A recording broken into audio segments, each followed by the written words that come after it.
누군가 지나가면서 저에게 이렇게 물었습니다. 나눔 모임이란 무엇일까요? 나눔 모임이 무엇이냐고 물으신다면 가르쳐드리는 것이 인지상정. 우리가 함께 나눔으로 수다 떠는 나눔 수다방 제7화 시작합니다.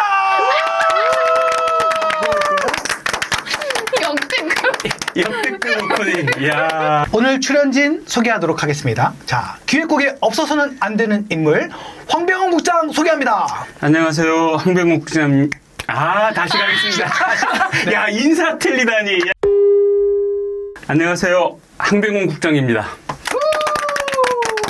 자, 기획국의 홍일점 백서영 간사입니다. 안녕하세요. 백서영 간사입니다. 안녕하십니까. 미디어 팀장 신현울 간사입니다. 내 순서인 줄 알았어. 자, 오늘의 게스트 출판국 편집부장이신 천서진 간사님 모셨습니다. 환영합니다. 안녕하세요. 어서 오세요. 감사합니다. 간사님 반갑습니다. 감사합니다. 초대해 주셔서 감사합니다. 네. 제가 워낙 이 카메라 체질이 아니어서 카메라 뒤에 있는 걸 좋아하거든요. 그러기엔 지금 눈이 너무 똘망똘망하신데요. 네. 네, 좋습니다. 빛나고 있습니다, 눈이. 긴장을 했습니다. 간사님 하고 있는 네. 업무와 일들을 장황하면서도 일목요연하고 그리고 간단하면서도 화려하게 소개해 주시면 감사하겠습니다. 네, 저는 지금 출판국에 안에 있는 편집부에서 일을 하고 있고요. 책을 과거에 만드는 일을 했다가 이제는 책을 잘 만들 수 있게 단행본 팀이나 정관물 팀들이 도와주는 조력자 역할을 하고 있습니다. 조력자 역할이라고 하시면 좀 더 구체적으로 어떤 일이 될까요? 단행본 같은 경우가 교정을 보통 한 3번 정도 보는데 제가 3번째 단계의 교정을 제가 보고요. 그다음에 매일 성경 같은 이쪽 파트들은 제가 이제 OK를 보기 직전에 이제 편집적인 측면들을 한번 쭉 제가 보면서 피드백도 주고 이렇게 하고 있습니다. 편집부장이시면 네. 다른 편집부장님도 혹시 계시나요? 편집부장은 한 명이에요. 그렇죠. 네. 출판국 그럼 전체의 편집부장. 출판국장이 네, 있고 그 구조를 한번 설명해 드리면 좋을 것 같습니다. 출판국 안에 네, 출판국 안에. 편집부, 그다음에 디자인부, 그다음에 제작부가 있어요. 제작부는 이제 혼자다 보니까 굳이 이제 부장이라고 부르지 않고 이제 제작 담당자가 있고, 지난번에 나왔던 예, 고요한 고요한 간사님. 간사님. 네, 그다음에 네. 네. 이제 편집부가 단행본 파트와 정기간행물 파트를 다 묶어서 편집부가 있고, 디자인부가 또 따로 있습니다. 디자인부를 책임지는 디자인부장이 있고, 편집부를 어쨌든 책임지고 있는 편집부장이 있고, 이렇게 되어 있습니다. 그 전체를 이제 총괄을 하시는 거죠. 네. 책에 관련해서. 네, 책에 관련돼서. 지금은 예. 총괄이라기보다 기웃거리고 배우고 있죠. 아유, 그 기웃거리는 게 바로 총괄 아니겠습니까? 예. 네. 네. 굉장히 겸손하시네요. 네. 네, 저희가 모셨던 게스트 중에 가장 겸손한 겸손천 간사님 모셨습니다. 팩트가 중요해서. 이렇게 탱크트리가 이렇게 있다고 한다면 네. 하위라고 표현하는 게 이렇게 낫다는 얘기는 아니고요. 네. 그럴수록 더욱더 역할이 분명해지지 않습니까? 총괄하시는 분들일수록 전체를 바라봐야 되는 거니까 자연스럽게 기웃거리실 수밖에 없죠. 그쵸. 네. 그러니까 기웃거릴수록 오늘 정리 좋다. 네, 그렇죠. 저것도 정리맨이지 않습니까? 네. 책을 편집한다는 게 네. 전문 영역이잖아요. 간사님은 얼마나 지금 오랫동안 책을 만들어 오셨는지. 평서 유니언 오기 전부터 포함하면 제가 2005년도에 처음 출판사에 태고 쪽부터 2005년 기억도 안 난다. 2005년이면 그때 아브라함하고 롯하고 싸워가지고 네. 근데 여기 이런 분위기구나. 네. 뭐 다 제정신이에요. 태고적 2005년부터 제가 출판사에서 일을 했고 올해가 이제 2024년이니까 20년째 일하고 있습니다. 제가 청간사님보다 1년 먼저 입사했거든요. 그래서 청간사님 들어올 때를 기억하는데 이제 소문이 들리기 시작했어요. 굉장히 좋은 분을 스카우트 해온다. 네. 그렇게 그리고 나타나셨어요. 그리고 실상을 보신 거죠. 겸손 참. 디자인부와 협업도 상당히 소통을 자주 하셔야겠네요. 책을 그렇게 내려면. 아무래도. 네.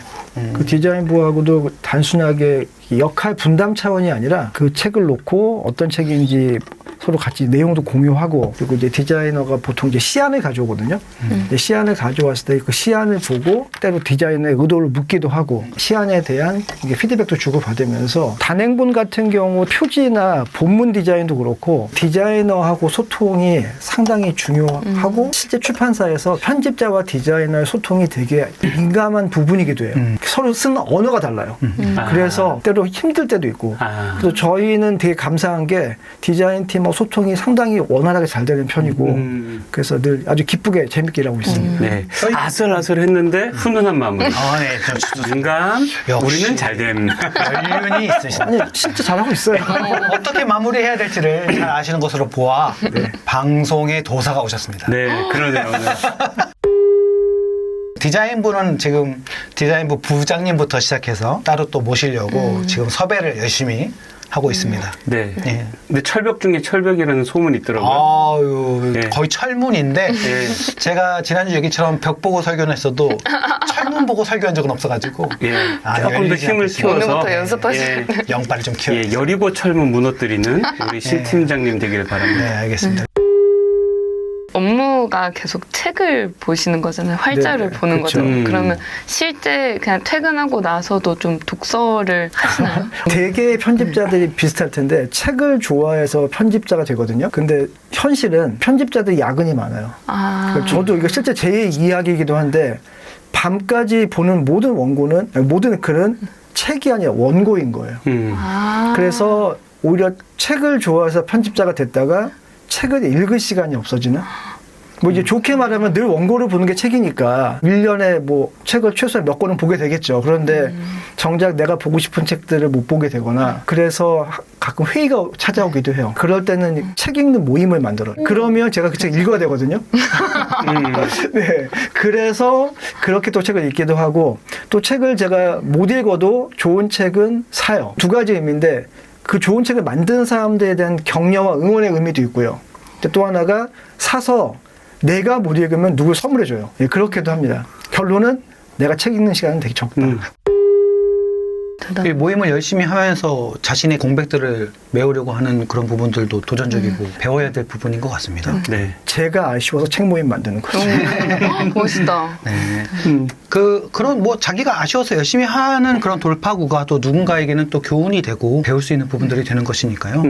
진짜 아쉬움이 뭔가를 만들어내요. 그러니까 제가 오후에 나른할 때 커피 내기 아쉽거든요. 제가 벌떡 일어나서 커피 내기요? 커피 내기 합시다. 이벤트를 자꾸 만들어내잖아요. 국장님이 주로 사시고요. 저희를 다 같이 가위바위보 하는 거는 누가 사가지고 오는가. 정말 차라리 카드를 내고 말지. 이 더위에 과연 내가 갈 것인가? 그거 걸리잖아요, 여러분. 정말. 아니 우리 시청자분들께서 오해하시겠다. 제가 카드만 내고 가위바위보 참여 안 하는 거 아닙니다. 근데 국장님도 저도 참여합니다. 걸리면 가는 거죠. 네, 근데 승률이 좋아요, 제가. 나눔 모임 때도 보셨겠지만 네, 네. 책은 승률 100%입니다.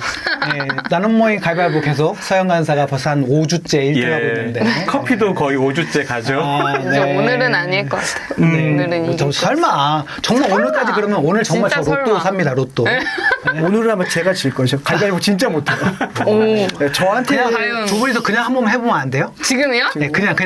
네. 가위바위보만. 안 내면 진 거 가위바위보. 이거 오, 기대가 됩니다. 아, 기대가 됩니다. 우리 백서영 간사님 드디어 살아났네요. 네, 오늘 매주 모셔야 되겠는데. 오늘 하나님께서 예능인으로 함께 하실 것인지 아닌지. 교정교일 다 보신다고 했잖아요. 그러면 네네. 메신저나 톡 하실 때 맞춤법에 좀 예민, 막 막 이런 거나. 할게 이런 거. 예, 할게. 그쵸. 막 이런 거. 눈에 보이는데 얘기를 안 하죠. 근데 이거 비슷한 이야기인데 제 딸이 저랑 문자 주고받는 거 되게 부담스러워요. 제 딸한테는 얘기하거든요. 그래서 한 번은 스트레스 받는다고 하더라고요. 전문 영역이고 그러다 보니까 시청자분들 중에서도 나도 편집자 한번 도전하고 싶다. 이제 이렇게 생각하실 때 뭐 어떤 거 준비하면 좋을까요? 과거 저의 이야기이기도 하고요. 그런 질문 실제 받아본 적이 있어요. 근데 이제 편집이라고 했을 때 영역이 워낙 넓으니까 보통 제가 그렇게 답했던 것 같아요. 당신이 정말 관심이 있고 좋아하는 분야가 어디냐. 편집 안에서도. 왜냐하면 기독교를 놓고 보면 영성책이 있고 또 약간 뭐 신학적인 책이 있고 그런 책이 또 갈라지죠. 여러 가지 갈라지거든요. 네. 그렇기 때문에 본인이 좋아하는 주제나 파트를 먼저 좀 정해보고 그런 다음에 그런 쪽의 책들을 찾아보면서 그쪽 분야에 대한 책에 대한 정보를 좀 넓힐 필요가 있습니다. 그러니까 책을 많이 알아야 내가 어떤 책을 낼지 결정하는 데 도움이 돼요.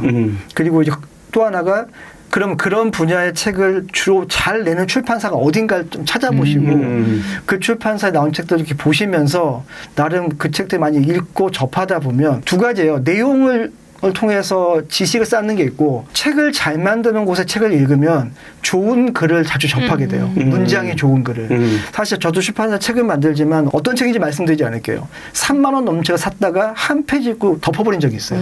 도저히 무슨 말을 해야 하는 건지 모르겠는 거예요. 짜증나죠. 그리고 무슨 말을 하는지는 알겠는데 문장이 걸리는 거예요. 그래서 그 책을 안 읽어버린 적이 있거든요. 네. 편집자가 되고 싶으신 분들은 잘 만드는 출판사의 책을 통해서 좋은 글을 자주 접하시는 게 좋고요.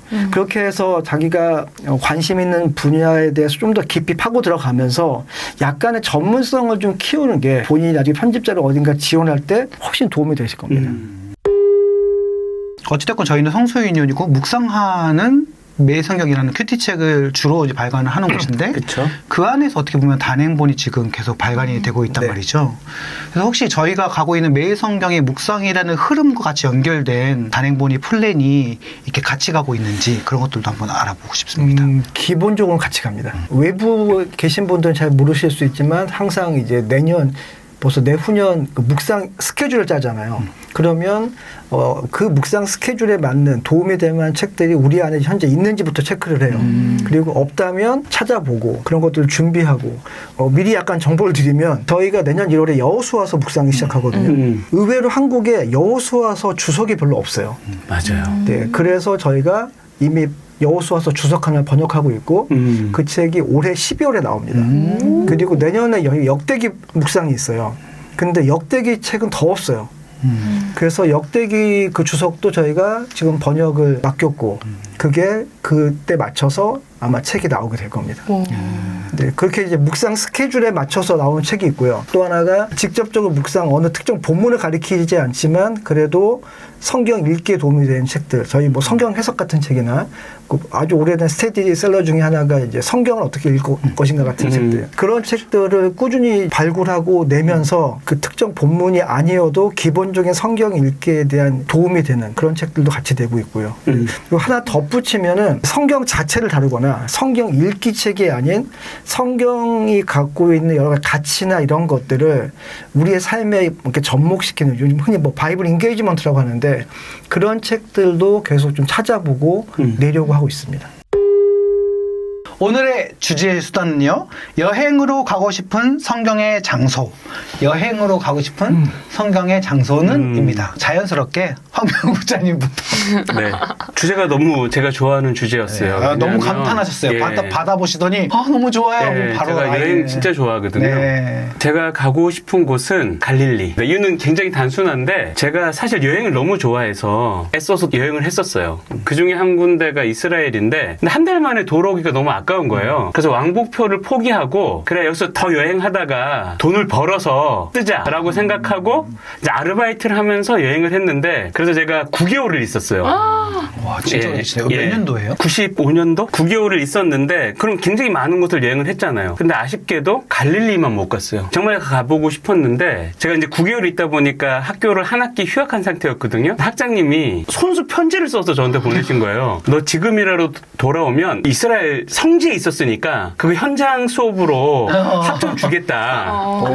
그러니 너 지금 너 동기들하고 같이 졸업할 수 있다. 지금 돌아오면. 그 편지 받으니까 가야겠더라고요. 그래서 갈릴리 가려고 모아놨던 그 돈으로 비행기표를 사서 나왔어요. 그래서 갈릴리만 못 가서 정말 갈릴리 가고 싶어요. 자랑 얘기 같지만 저는 갈릴리 갔다 왔습니다. 오. 여기까지고요? 예루살렘은 거의 다 이게 가공되어 있어요. 네, 그 예수님의 흔적이라고 해서 찾아가 보면 거의 다 가공이 되어 있는데 갈릴리는 그 자연 자체잖아요. 가보고 싶었는데 못 갔어요. 비슷한 맥락의 광야도 예수님 계셨을 때랑 똑같으니까 광야는 그렇죠. 마음이 엄청 울컥했었거든요. 그래가지고 예수님이 이렇게 이런 곳에서 계시고 거니셨구나 이런 생각을 했었는데 갈릴리 바다에서 그 생각 못했네요. 거기도 뭐 주변은 많이 네. 개발돼 있으니까. 예루살렘 있을 때 겟세마네 동산이 예루살렘 밖에 지금도 있거든요. 거기 가면 올리브 나무들이 있는데 올리브 나무가 굉장히 오래 살아요. 그래서 가이드가 같이 갔는데 저거는 5,000년 된 나무다 그러더라고요. 아, 예수님 본나무네. 예, 그래서 그 나무 옆에 딱 가니까, 얘는 예수님 시대에도 있었던 나무네? 현장의 느낌이 좀 있더라고요. 여행이 예. 주는 매력인 것 같습니다. 네. 진짜로. 진짜로. 자연스럽게 서영 간사님? 저는 여행으로 접근을 하니까 잘 어딘지 모르겠어서 이 성경을 봤을 때 내가 좀 현장을 경험해보고 싶다라는 측면에서 생각을 해봤는데 저는 바벨을 한번 가보고 싶더라고요. 그 바벨탑이 얼마나 높고 거만했기에 정말 하나님이 이렇게 언어를 흩으시고 그러셨을까. 한번 그 탑을 제 눈으로 봐보고 싶다. 그런 의미에서 한번 바벨을 갈 수 그거는 있다. 여행지가 없으니까. 무너져 갖고 없을 거 아니야. 그러니까 상상으로 해야 돼, 상상으로. 돈대 기리기리 돈대 기리기리 해서 시간 타면 대로. 그 프랑스 작가가 그린 그림책 중에 바벨이라고 있어요. 네, 맞아요. 저 본 적도 그거 있어요. 진짜 실감나요. 그 그래요? 책 추천합니다. 바벨 보고 싶은 분들. 여행 가지 말고 책 보라는 게. 책으로. 그게 어쨌든 남아있는 것은 아니니까 네. 우리가 그 고대의 유물들을 볼 기회가 있어서 보면 생각보다 엄청 크지는 않잖아요. 바벨탑도 실질적인 높이는 높지 않지 않을까. 물론 뭐 피라미드 이런 거 보면은 엄청 높기는 한데 롯데타워보단 낮겠죠. 낮겠죠? 설마.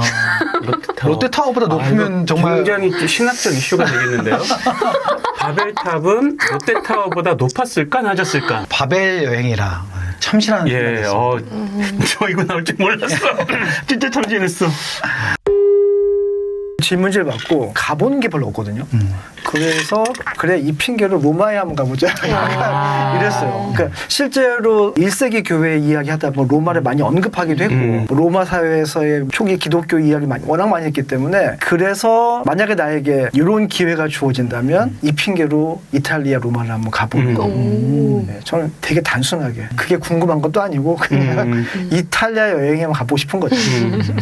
현재도 뭐 로마는 여행지 중에 하나니까요. 네, 맞습니다. 제 아내가 한 달 뒤에 가는데 저는 못 가요. 오, 그래요? 아니다. 2주 후에 가는 거야. 일정 바뀌어가지고. 사모님 먼저 보내시고. 원래는 한 달 뒤 저랑 갈 뻔 하다가 일정을 바꾸더니 아는 친구랑 가더라고요. 오. 저랑 한번 가시죠. 또 오. 제가 로마도 2주간 머물면서 샅샅이 뒤져놔서 가이드 가능합니다. 안 가신 곳이 어디 진짜. 네, 국장 휴가만 있으면.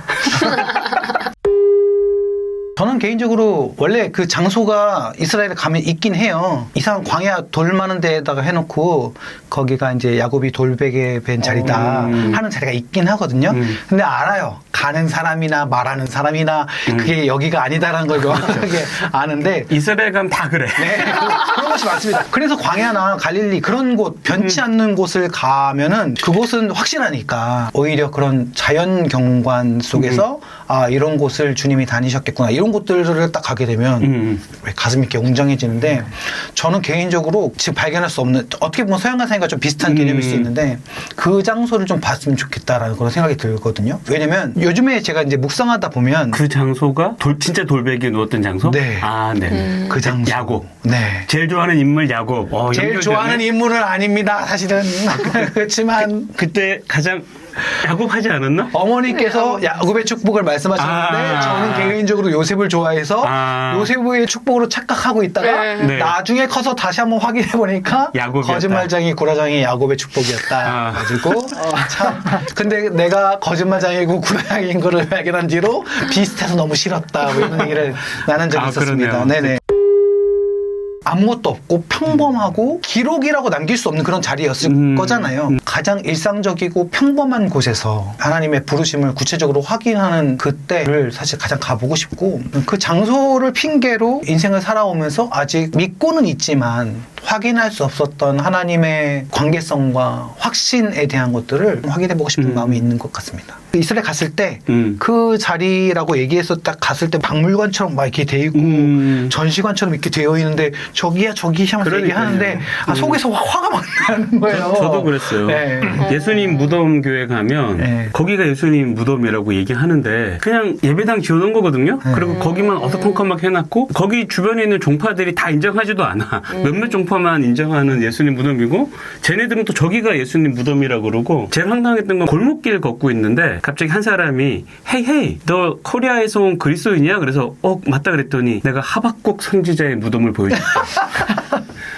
자기한테 얼마만 주면. 그래서 신기해서 줘봤어요. 자기 집 마당에 있는 무슨 굴 같은 거 보여주면서 저 아니라는 거예요. 거기 또 철문으로 닫혀 있어. 들어가 보고 싶어?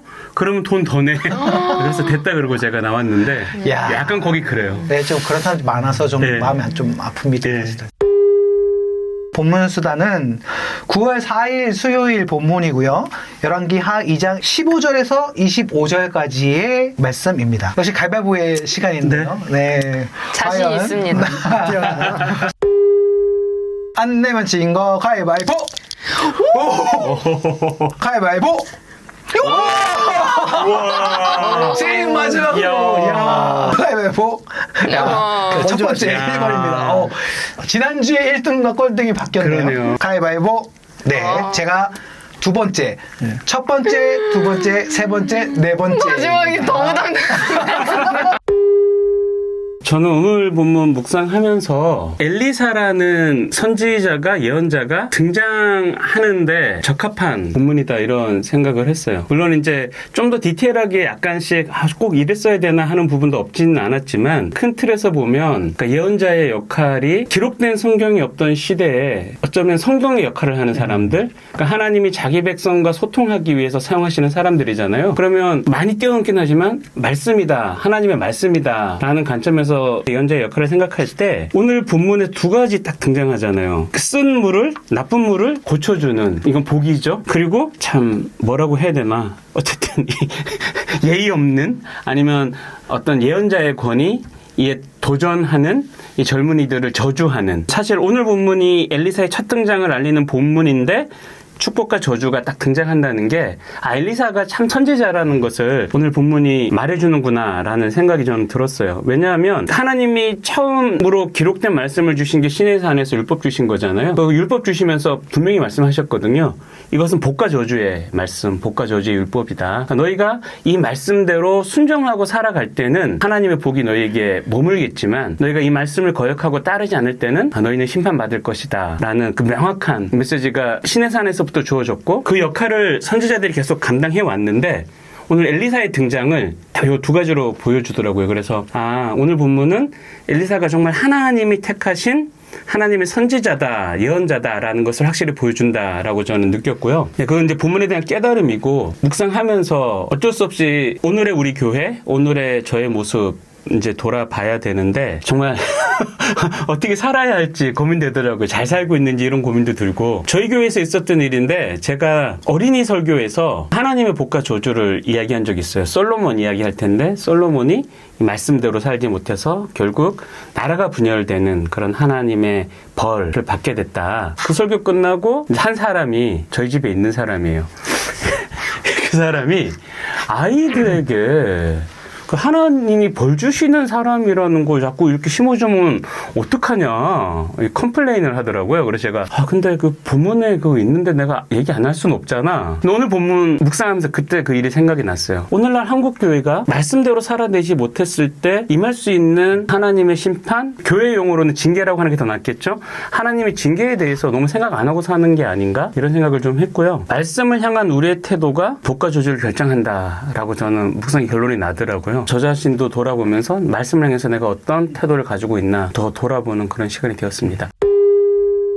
여리고는 어떻게 보면 저주의 상징이고 베델은 아까 얘기하셨지만 야곱이 처음 하나님을 만났던 축복의 장소라는 느낌 우리가 받을 수 있잖아요. 근데 오늘은 또 이게 반대되거든요. 여리고에서는 복이 임했고 베델에서는 저주가 임했어요.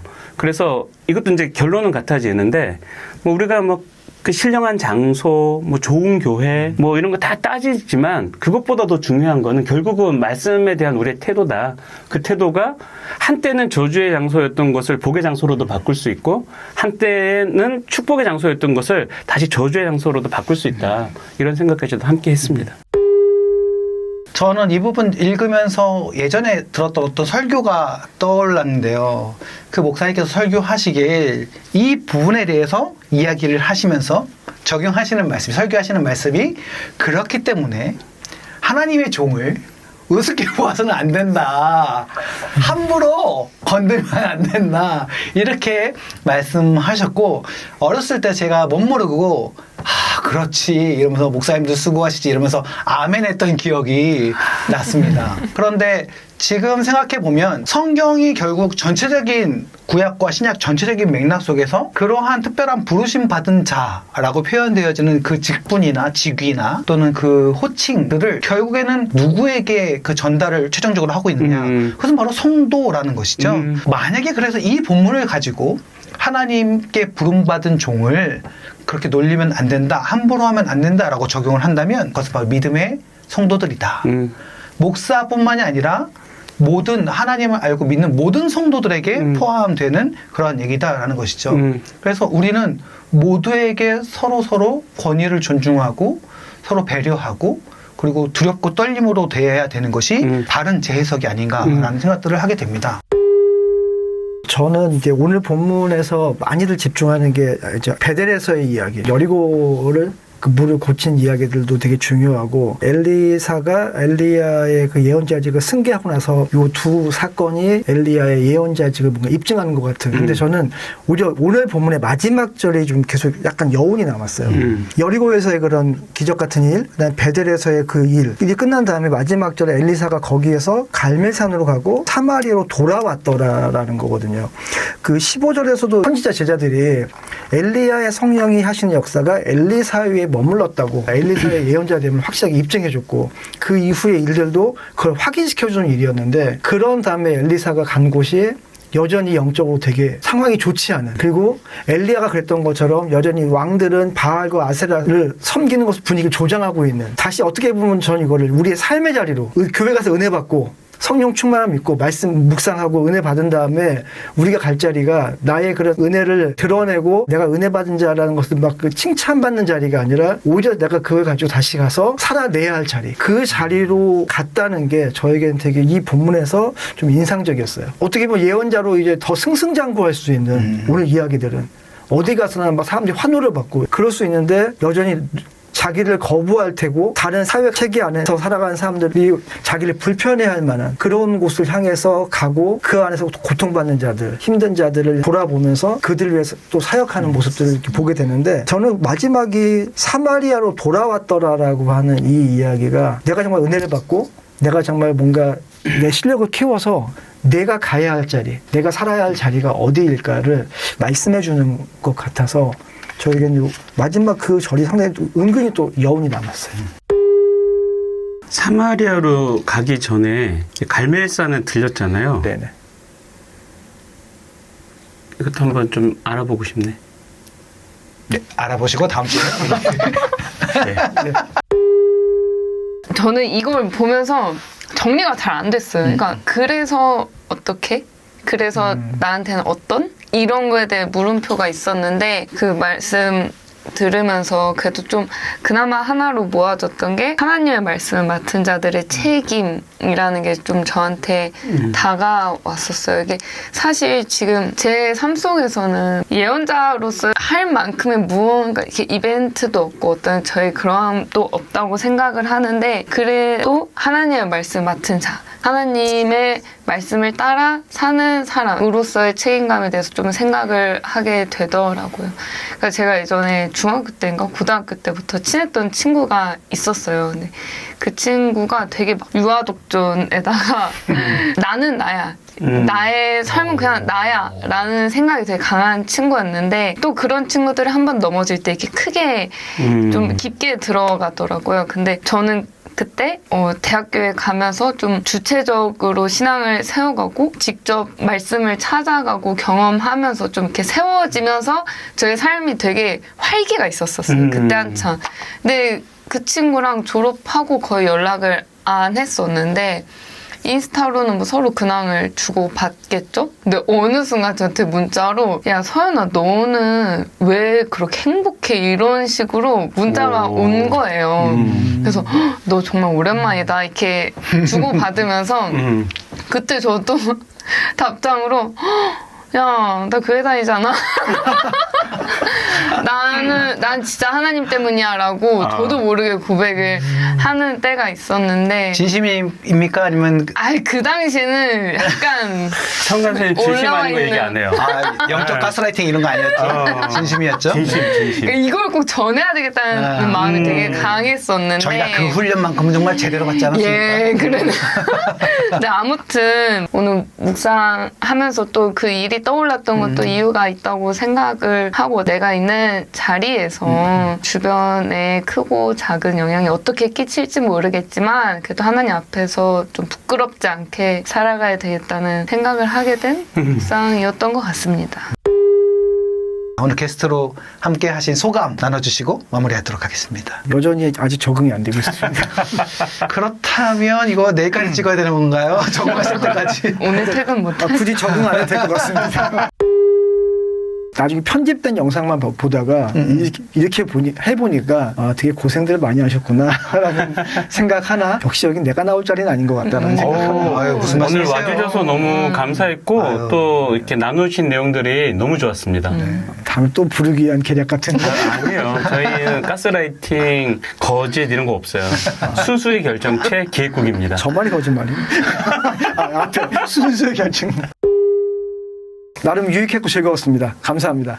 네, 오늘 천서진 간사님 모시고 출판에 대한 이야기들 좀 들어보면서 같이 이야기를 나누는데요. 성서유년의 매일 성경으로 꾸준히 묵상하시고 또 책도 보시면서 더욱더 신앙의 두께를 굳건하게 두껍게 쌓아가는 그런 믿음의 삶이 되었으면 좋겠습니다. 네, 그러면 마무리할까요? 저희는 다음 주에 만나도록 하겠습니다. 안녕. 안녕.